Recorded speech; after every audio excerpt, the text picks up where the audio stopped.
একটা প্রকারের যদি সবচেয়ে বেশি কথা বলি, এটা হচ্ছে যে স্রোতে গা ভাসানো স্টুডেন্ট। এখন ভাই স্রোতে গা ভাসানো স্টুডেন্ট কি?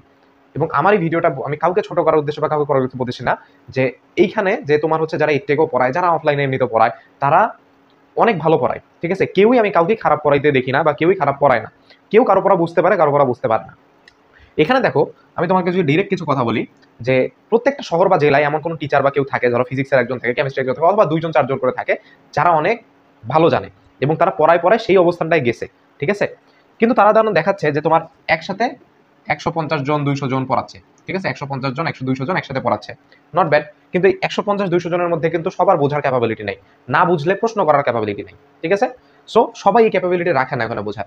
কিন্তু কিছু মানুষজন, ধরো তোমার বন্ধু, সে অনেক অনেক ভালো বুঝতে পারে, তুমি অনেক ব্রিলিয়ান্ট স্টুডেন্ট, তো তোমার বোঝার ক্যাপাবিলিটি একটু কম, একটু ভালো মতো বুঝাইলে দেখা যায় তুমি বোঝো জিনিসটা।